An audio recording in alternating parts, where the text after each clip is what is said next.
Bonsoir. Bonsoir. Pardon. Ouais, moi Putain. je m'en fous. Bonsoir. Pour moi c'est le soir là tout de suite. C'est comme ça. Hein. Moi j'ai la technique, sauf que je vis pas au même rythme que tous les gens de la Terre. Enfin si, mais ceux de l'autre côté en fait. Bonjour, bienvenue dans la grande journée des enfants. Bienvenue. Avec le moche et le frustré. En mode tête dans le cul et lendemain de soirée. J'aurais aimé être beau en vrai. Tu préférerais être frustré? De toute façon je crois que si je suis moche, je suis frustré un peu aussi, non? Peut-être. Nous sommes allés voir l'étrange Monsieur Jack à la séance de 11h pour débuter cette grande journée des enfants. Quand même. Ouais.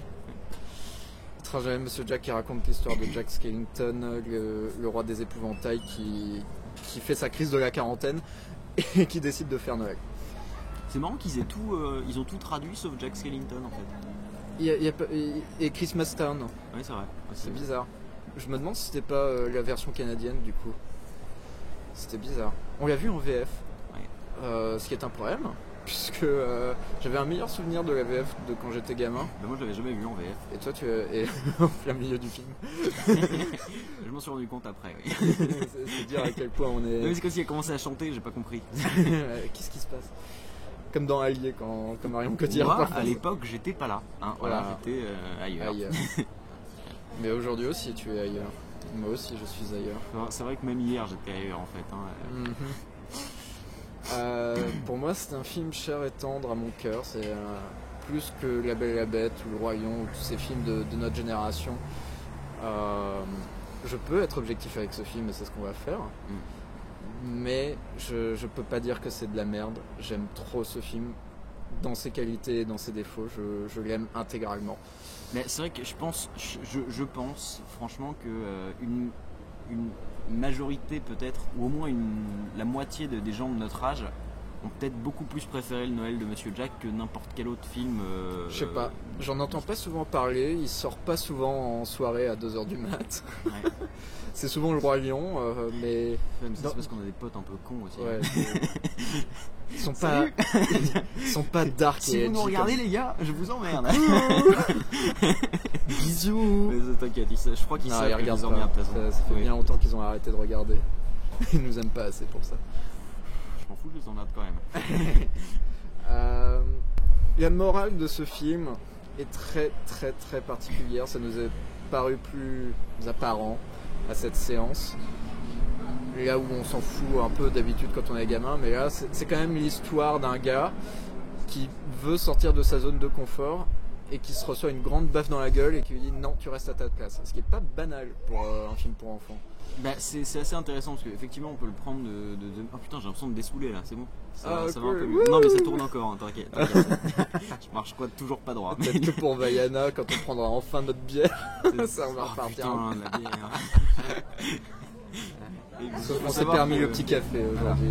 Faut savoir que moi je me suis descendu au moins à la moitié d'une bouteille de vodka hier soir et donc...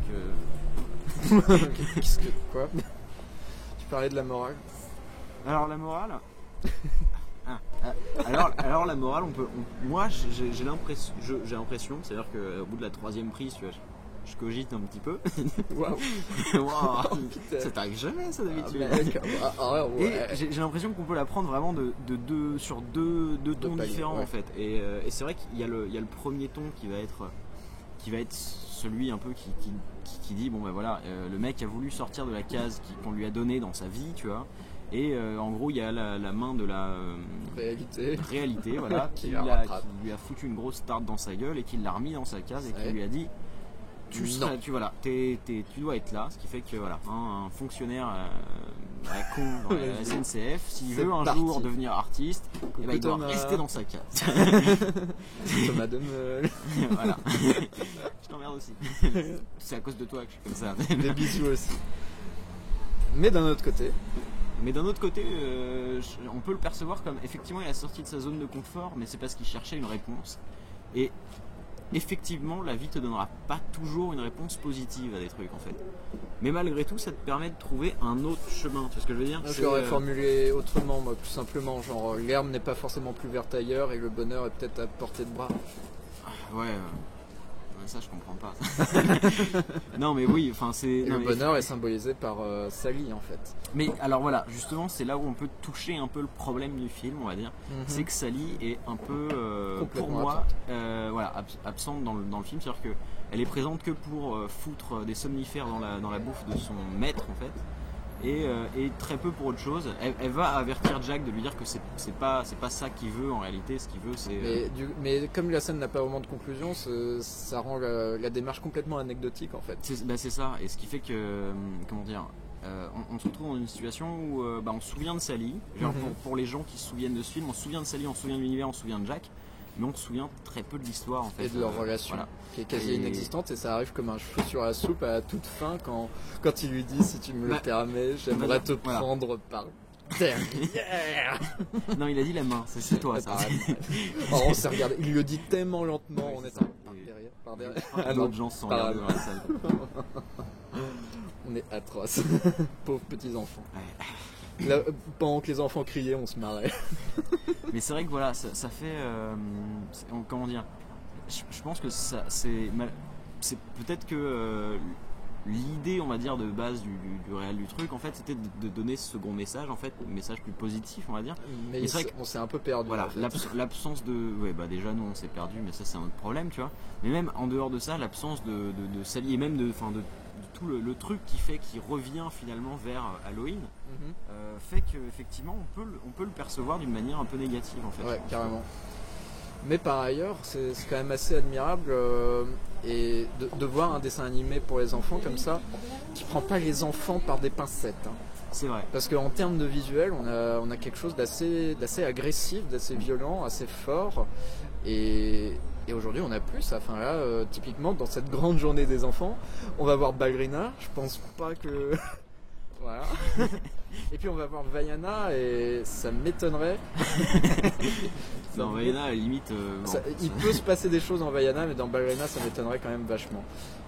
Et ça traduit quand même une tendance qu'on avait dans les années 90 de tester des choses qui challenge vraiment les enfants, qui poussent les enfants vers leurs limites. Et, enfin, nous sommes la preuve, je pense qu'on n'est pas forcément traumatisé par ce genre de choses, mais je pense que c'est ce genre de film qui peut te renforcer, qui t'aide à combattre tes peurs et à faire face au monde.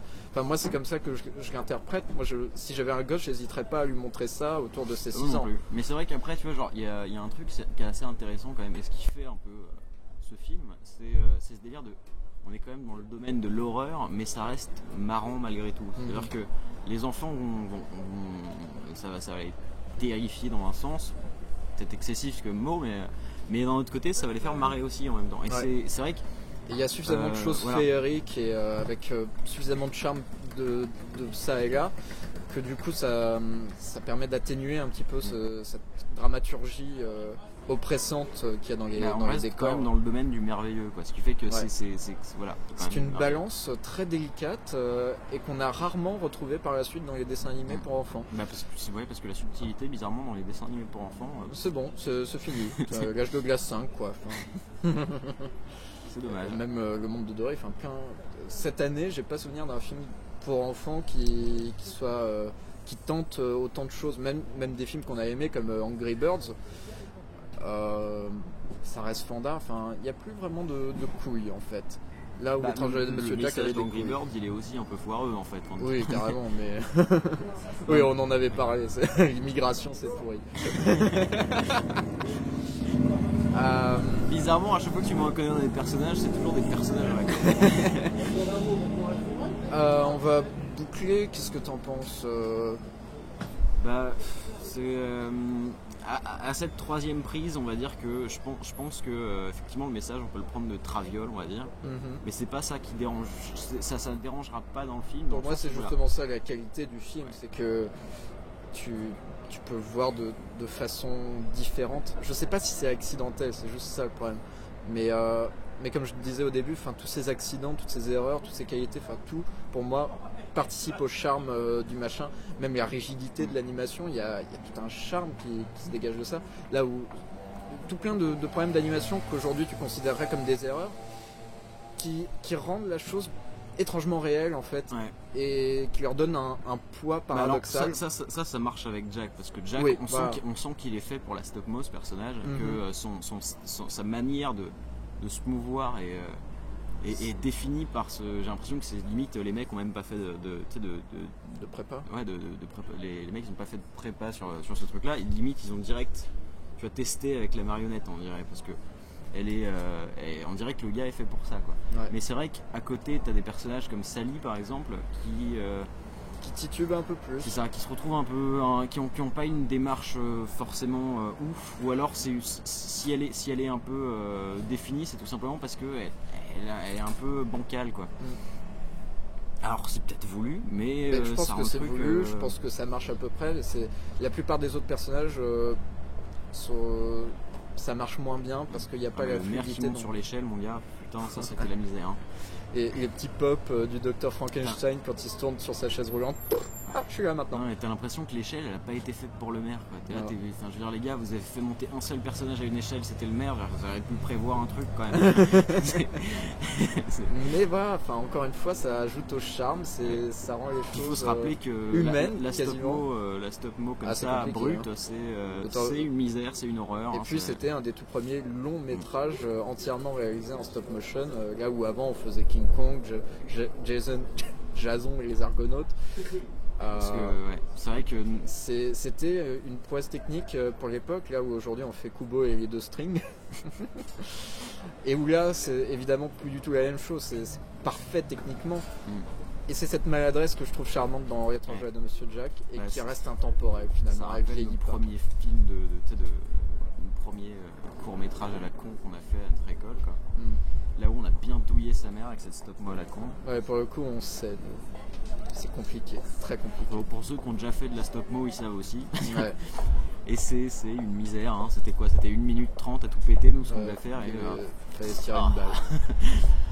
Bon, retrouvez-nous dans quelques heures pour Ballerina.